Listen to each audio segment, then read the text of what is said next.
This is an article written by Elizabeth Cady Stanton called The Man Marriage. It's from a feminist periodical called The Revolution that is edited by Stanton and Susan B. Anthony.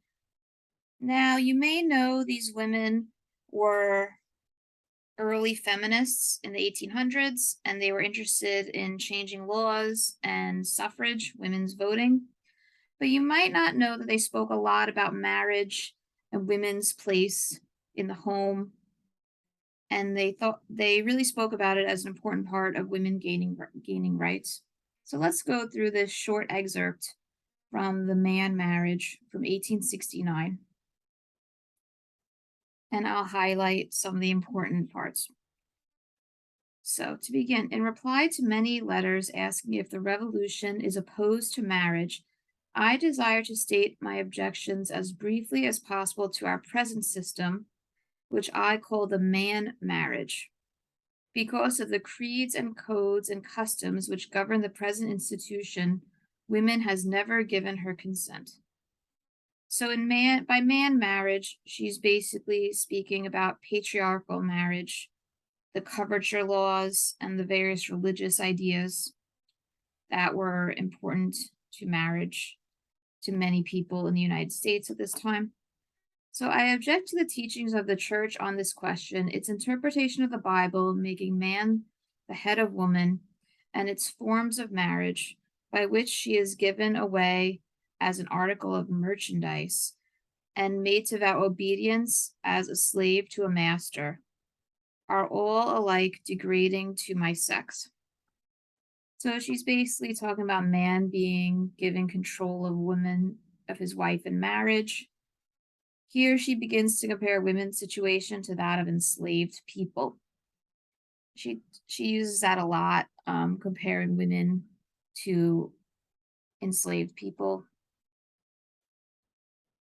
Let me just scroll up a little. Hitherto, we have had the white male interpretation of the Bible, making it wise and just and good to enslave black man for his avarice or greed, and woman to his lust. So here I'd like to make a note that those who had supported slavery in the US often said the Bible had sanctioned it. So that's like some important background on that. They would use the Bible to say that slavery was fair and just in the time before the Civil War.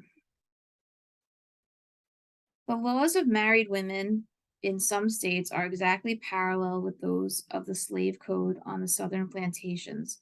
Husbands, as well as slaveholders, have availed themselves of this absolute power of the common law.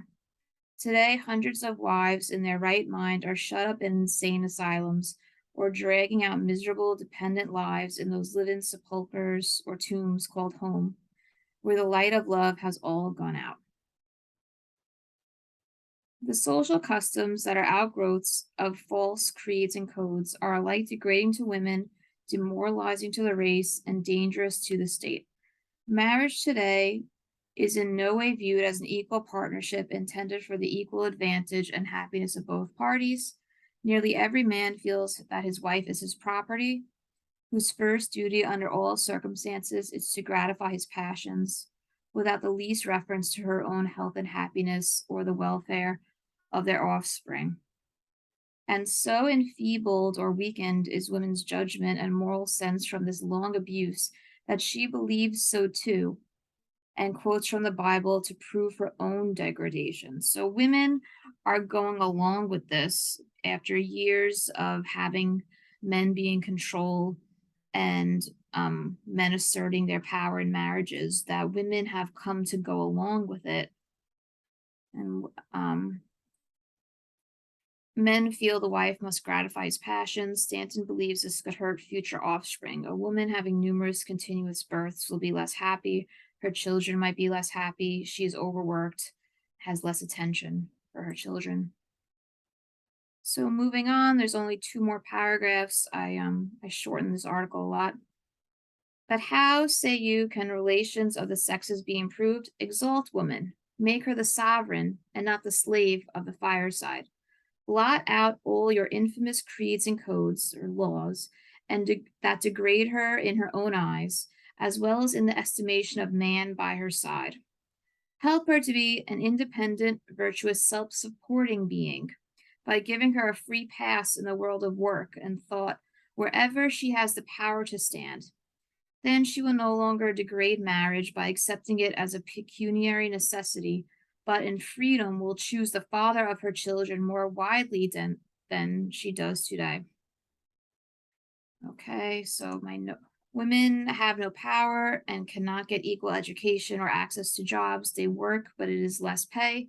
They degrade marriage by accepting it as economically necessary. So that's kind of what she's talking about. She's saying if they had equality, they would not rush to be married because they need it for just to live.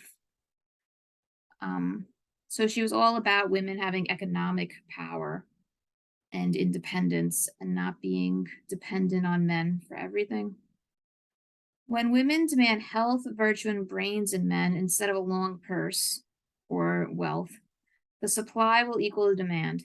Until men and women view each other as equals and are wise enough to apply the same laws of science to themselves that they already so greatly improved the lower animals, we shall have infanticide, prostitution, divorce, celibacy, and marriage will be, in most cases, a long, hard struggle to make the best of a bad bargain.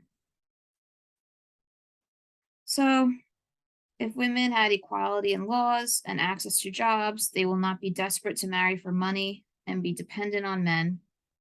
They would have economic autonomy and control of their lives, and all of society would benefit.